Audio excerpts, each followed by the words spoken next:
Hola, buenas tardes. Estamos aquí reunidos este viernes 10 de junio para presentar este pequeño libro que ha tenido la gentileza de presentarnos o de traer a colación Víctor Iñurria. Damos gracias a Edgar Reategui, que nos acoge en la Ardilla Literaria, y a Poli Perea, que es el que está efectuando la grabación. Yo quería empezar por el final, porque en la contraportada tenemos un poema que se llama Altra rosa de papel, y esto es un homenaje claramente a Vicente Andrés Estellés y a su poema Cultivo una rosa blanca, de José Martí, si no recuerdo mal. No va directamente, él tenía una rosa de paper. Entesos. Per tindre un poquet amagar la premsa real que estava subjugada per la premsa oficial. Sí. I comença, ell va llegir a Vicent parlant d'una bella rosa, una rosa de paper. Es una canción sobradamente conocida y no vamos a entrar en ello. Yo quisiera que nos hablases un poquito del libro. Es un libro sencillo, al alcance de todos. Su poesía es directa, sin artificios. Son ideas tomadas al vuelo de una inspiración vital y vitalista, experiencial, porque, claro, de eso un hombre como tú, experiencias tiene que tener un montón. Algunas nos vas a contar. También. A lo largo de los años, porque he visto que está fechada en el año 57, la primera entrada, sí. Empiezas a generar, a fermentar esta obra. ¿Qué rescatas de aquella época y qué nos vas trayendo hacia los tiempos actuales? Yo lo que podría decir es que, por circunstancias personales y familiares, mi infancia es muy compleja, pasando por 40 sitios y 40 limitaciones. Y en el año 57, es el año de la Riada en Valencia, y yo ese año acabo el bachiller, y me encuentro en una situación que ni tenemos capacidad económica ni capacidad para poder tomar una decisión. Y tuve que pasar desde vender chorizos por los pueblos hasta lavadoras en las casas, lo que salía. Bueno. Y después de todo eso, como tampoco se ganaba lo suficiente para vivir, pues a través de un amigo de mi padre entré a trabajar en una empresa constructora. Y en esa empresa constructora para mí fue un renacer de posibilidades de la vida. Empecé a trabajar en esa empresa como peón, pero yo acudía a la obra y yo veía unas personas, unos hombres que llegaban, marcaban, decían tal, y pregunté quiénes eran y me dijeron que eran los aparejadores. Pregunté dónde se hacía eso de ser aparejador y me lo complicaron demasiado porque me dijeron, tienes que estudiar y examinarte en Barcelona. Digo, Dios mío, pero si no tengo para venir en tranvía, ¿cómo me voy a ir a Barcelona? Al final la cosa fue que me dieron un procedimiento por el cual yo podía pedir ser alumno oficial en Barcelona con dispensa de escolaridad. A cambio, tenía la parte buena de no tener que acudir y la parte mala de tener obligatoriamente que aprobar los 3 trimestrales para tener acceso al examen final que incluía el 100% de la enseñanza del curso, con lo cual era volver a lo mismo. Por una parte eso me llevó a ser un asiduo de la Plaza Redonda, de comprar libros de segunda mano en los que de alguna manera contestasen a lo que preguntaba el programa y al mismo tiempo a conocer a una serie de personas que eran los libreros de segunda mano, que eran, yo les llamaba doctores por la Universidad de la Vida. Sí, Sí. Y hablando con ellos, yo con mis 17, 18 años, y ellos con toda su experiencia de vida, me fueron abriendo una serie de ventanas que yo las tenía cerradas y no sabía que estaban cerradas, pero las fui abriendo. Y a partir de ese momento me gustó escribir.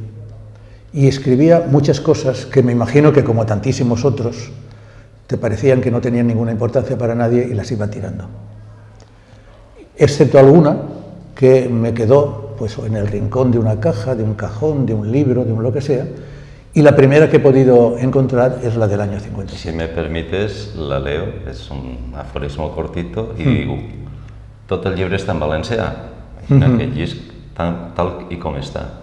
Ningú és més que cap altre, pero encara és menys sense l'altre.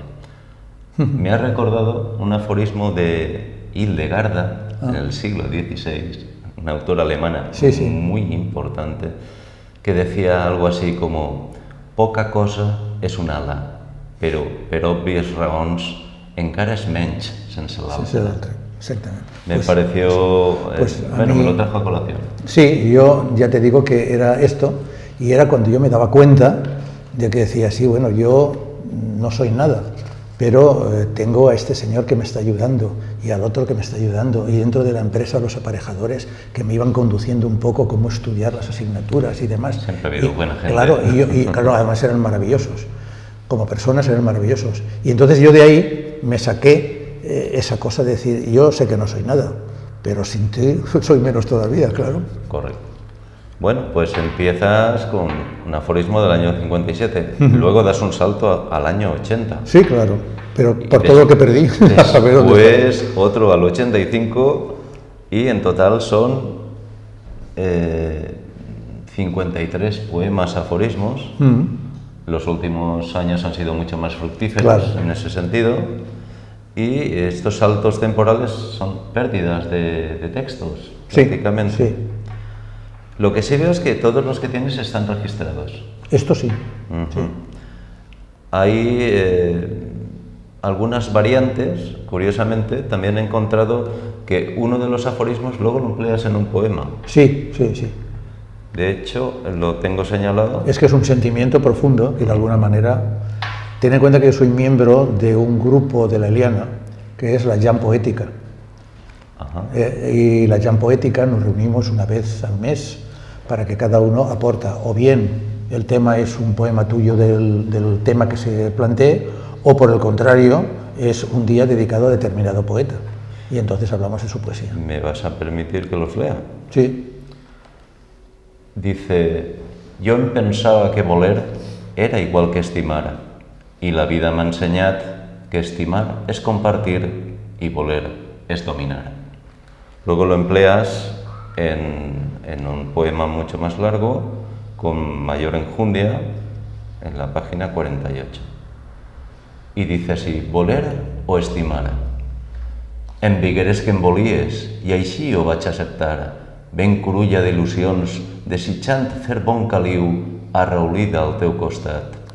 Però la vida es feixuga, cal entendre tots els mots, assabentant-se a balquena, si això que sembla o és un parany amagat. I aquí viene: jo em pensava que voler era igual que estimar, y la vida m'ha ensenyat que estimar es compartir y voler es dominar. Es un poco más largo, pero el que quiera, que compre el libro y que se lo lea entero. Bueno, tienes, además, porque esto en realidad es una miscelánea, tienes obra pictórica e incluso obra casi arquitectónica, porque nos haces en la página 39 dibujos sobre lo que es la piedra en seco, son pequeñas construcciones que has ido encontrando. Yo encontré alguna en la Sierra de Irta, creo que te lo comenté. Sí, hay por allí también, claro. Y bueno, esto lo tendrás que explicar, porque esto solo el dibujo es un poco complicado. No, un día nos reunimos, un grupo de arquitectos, incluso con familiares, y nos fuimos a Benassal, que es como habíamos quedado, y llegamos por la noche, fuimos directamente a cenar y demás, y por la mañana temprano nos salimos ya a los campos a recorrerlo. Y él, el profesor, le dijo a Arturo: voy a explicar antes de salir lo que es el mundo de la piedra en seco. Vale, pues muy bien, vale. Y entonces nos explicó. Y el hombre era tan afable y lo hacía tan fácil que yo, que soy un enamorado del grafismo, pues entonces, según él iba hablando, yo iba tomando notas en el papel. Y esas notas son las que luego, cuando llegué al campo, iba comprobando todo lo que él había dicho. Por eso verás que hay cosas, como por ejemplo, una cosa que yo en la huerta de pequeño sí que lo oía decir en las casas, que era lo que son las bisagras, digamos, rústicas, que es la pedra gorronera y la pedra polleguera. Esa frase que se dice mucho, "m'ha ficat nerviós, matre de polleguera". Sí, señor. Y la gente dice, ¿eso de la polleguera qué es? Pues es eso. Me has sacado de quicio. Sí, sí, exactamente. Esa es la- Luego, una cosa que me encantó, que era los lugares en donde los pastores se podían reunir, en los que llamaban los cocons o cocuns, según los sitios, pero había uno muy concretamente que era para tener agua cuando la necesitasen. Y era el cocú de piedra, en donde si llovía caía el agua, pero lo plantaban todos de plantas aromáticas. Y entonces por eso ves que aparece el timó, el espigo y el romaní. ¿Y qué pasa? Que cuando llovía, el agua pasaba a través de esas hierbas. Destilada. Y sí, y había en el centro, había como un cueno que se hacía, y entonces se recogía el agua que se llamaba agua de coco. Vaya, nada que ver con el agua de coco. Exactamente, de coco. De coco. Y luego, pues ya, cómo se llamaban los caminos, lo que era un asagador, lo que era tal, y todo eso yo lo fui poniendo hasta llegar a la parte más impresionante, que es cuando la montaña va subiendo Esto es algo más. y van colocándolo. Es algo más que un libro de poemas. Sí, sí, sí. Por eso digo pensaments y otras cosas. Fíjate que dándole vueltas a la obra gráfica encuentro esa estrella, Sí, Camins Imposibles. sí. A mí me ha recordado A Escher. a Escher, Claro, efectivamente, así, a así. Maurits Cornelius Escher y sus geometrías Exactamente, y imposibles. perspectivas absolutamente engañosas. Sí, sí. Bien, pues Yo eso solo hice, si observas, no hay manera de poder salir de una de En efecto, los caminos. en efecto. Todos están cortados. también tienes algo así como caricaturas. Sí, eso es un personaje. Este es un personaje. Sí, tengo dos personajes. King de Sori. Este tirándose las manos a la cabeza. Sí, sí, está Digo, claro. Mare, King de Sori. Y luego está don Facundo Pelito. ¿Y ese quién es? Pues eso fue ¿El que corre? el que corre, Ah, vale. y uno diu, afallem-nos. I l'altre diu, com el llamp. Los enseñamos. No tienen mucha complicación. Sí, son fáciles de entender porque verás que es Efectivamente. la nariz, el ojo, la boca y el pelito. Bueno, yo tengo una petición de un tal, no sé si te sonará el apellido Machirant. Sí, ¿A que sí? sí. Me dice, dile que hable de la liana, porque Ñurria y la liana tienen mucha historia juntos. Sí, yo vivo en la Eliana cerca de 50 años, Caramba. ¿vale? 50 años. Y siempre cuando hablamos del tema les digo, yo soy más elianero que vosotros. Vosotros habéis nacido aquí y yo lo he escogido. Por lo tanto, tengo más derecho a ser elianero que Bueno, vosotros. sí, sí, hombre, digo, no, claro, vosotros sois una casualidad. Ya se dice que la yo no, familia yo ahí... no la escoges, pero los Exactamente. amigos sí. Y la verdad es que yo tenía el estudio de arquitectura en Valencia, trabajaba para donde me salía el trabajo, pero cuando llegué allí a la Eliana comencé a hacer cositas, y las cositas se transformaron en cosetas, de cosetas en cosotas. ¿Y en casetas? Y en casetas. Y bueno, pues la verdad es que he hecho bastantes cosas. He diseñado el cementerio nuevo, que es un concepto mío del cementerio que no tiene nada que ver con los restos de los cementerios. Y la gente pasa por la puerta creyéndose que es un jardín de algún chalet muy grande. He hecho el pabellón cubierto, deportivo, he hecho toda la zona alta, he hecho urbanizaciones. Bueno, en el pueblo puedes ver un montón de cosas que son todas proyectos míos. Bueno. Y me siento pues como parte del pueblo. El llanero. Claro, totalmente. Bueno, yo creo que con esto el señor Machirán se dará por satisfecho. Yo te quería preguntar si hay algún acontecimiento en particular de tu vida que ha marcado, en cierto modo, tu destino como persona y, por tanto, como poeta. ¿Cómo podemos fechar al Víctor Iñurria como artista? Es que ha sido siempre, es que ha sido desde niño. Yo te he contado todo lo que pasó. La vida mía familiar fue muy dura. Hasta los 3 años estuve viviendo con mi madre y mi abuela de casa en habitaciones que nos dejaban para dormir. Incluso, en cierta ocasión, vivimos una temporada con un matrimonio gitano que tenía mucha gracia porque entre ellos hablaban en valenciano. Sí, ¿por qué no? Sí, porque bueno, hoy casi ninguno habla, pero entonces ellos sí que hablaban. Y incluso en alguno de mis libros cuento anécdotas que me pasó con ellos, teniendo yo 2 años y medio o 3. Él era tocador de guitarra y ella era ama de casa. de la época. Y tengo un poema dedicado a la guitarra porque me recuerda las sensaciones de cuando él me cogía en brazos, me apretaba encima de sus piernas y empezaba a tocar la guitarra tocándome en el pecho. Sí, Entonces sí. las vibraciones las sentía yo. Entonces no era solo el oído, era la vibración. Todo eso fue creando en mí, cuando ya por fin, a los 3 años, fui a vivir a Ruzafa. Y en Ruzafa me encontré con que toda la gente en donde yo me divertía, entre comitas, era la huerta. Claro. Algunos amigos de mi padre que tenían caseas, tenían alquerías, tenían tal, y mi jardín de juegos y mi plaza de juegos era la huerta, saltando acequias, moviéndome con ellos y tal. No es mal sitio. Por eso también el poemario que tengo, que se llama Manducare, comer en latín, son 32 recetas de cocina valenciana, en la que cada poema es una comida. Y cuento... ¿Una especie de recetario? Sí, es un recetario. Y cuento cómo se hace, pero a su vez cuál era el ambiente que yo vivía como niño allí mientras estaba haciendo.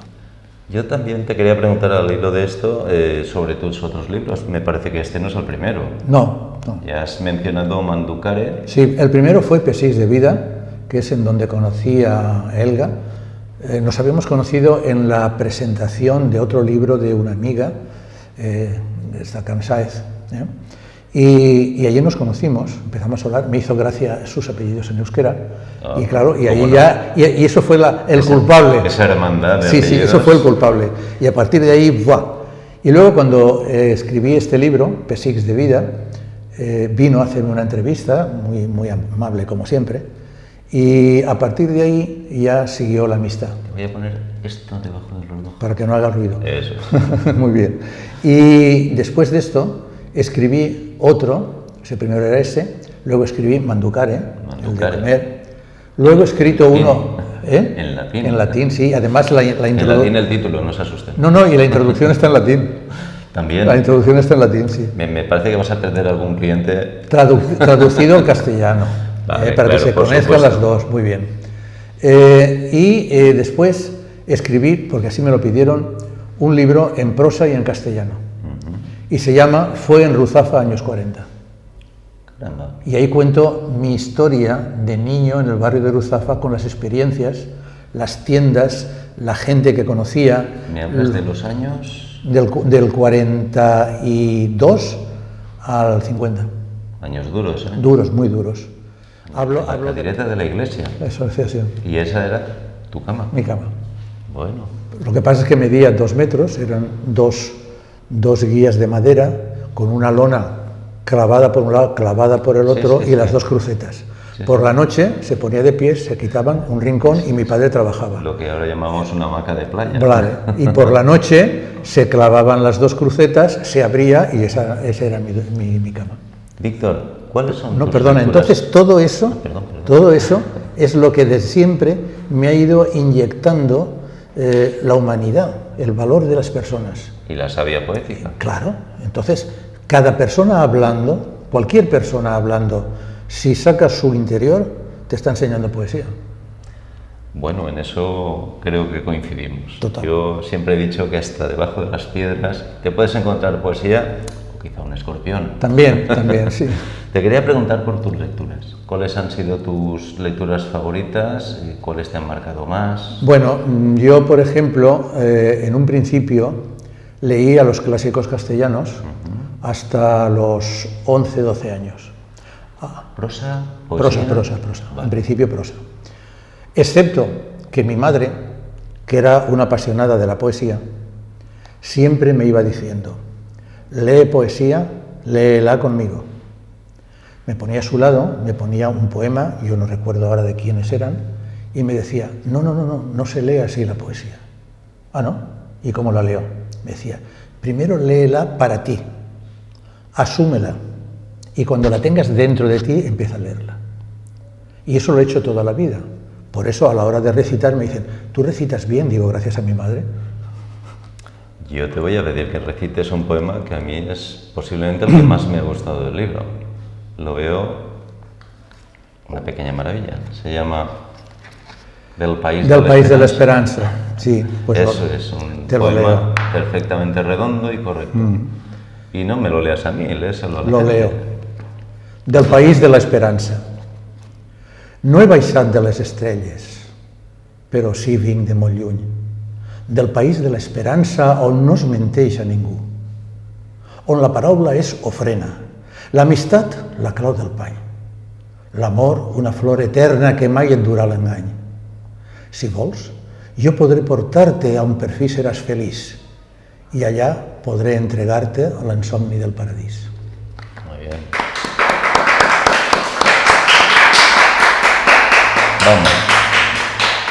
Yo quiero leer uno que resulta, creo que es un poema para niños, que se llama La sargantana de la Eliana. Ah, sí, sí, sí, sí. Un poco por homenajear Está allí a en la- nuestros elianeros. Sí, Y sí, claro, ¿no? Esto es un trencadís, Sí. recuerda mucho a Gaudí sí, en el Parque Güell. es una fuente larga que tenemos ahí en el Parque Central, en donde Lorna Benavides, que es una escultura fabulosa, ha hecho esa figura con el Entiendo. trencadís.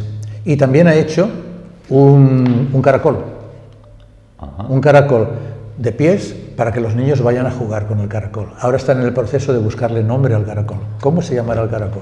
Un caracol complicado lo tienen. Pues os leo La sargantana de l'Eliana. Vos vull parlar de l'Eliana i dir el que mai s'ha dit, però hi ha una sargantana que m'ha agafat fort un dit. Jo li he dit, no em faces mal, quan estava mig dormint sobre el polit barandat de la font que hi ha en un jardí. Amb els seus ulls de bola m'ha mirat amb displicència i traient veu de sa gola m'ha dit que tingués paciència. Després de dir-me i de dir-li, sembla que l'he convençut i soltant-me el dit petit m'ha deixat anar presut. Però ha posat condicions, m'ha demanat unes fotos on es verà son cabot, sa cua i sos colors. Perquè diu que tots els nens li tenen un poc de por, mentre que ella el que sols vol és que juguen satisfets. Ho ha acceptat de bona gana i així, i ara ho vull contar, de forma que xics i grans puguen gaudir a la liana. Perdón. El final. Pues nada, la última pregunta. Aquí la gente ha venido a escucharte, así que tienes que darles alguna razón para que te lean el libro, para que te lo compren. Pues, yo tengo las mías, pero quiero sí. escuchar las tuyas. Anem a veure. Vaig acabar parlant en valencià Molt bé. perquè, com podeu comprovar, la veritat és que són 50 i pico de frases que corresponen a moments de la meva vida en què alguna cosa m'ha afectat o m'ha pressionat. I hi ha una, per exemple, que diu: si amb un sol emboirat comença el dia, tant de bo eixes ombres no anulen la vida, perquè els plors i els somriures del camí són la mida. Però sí voldria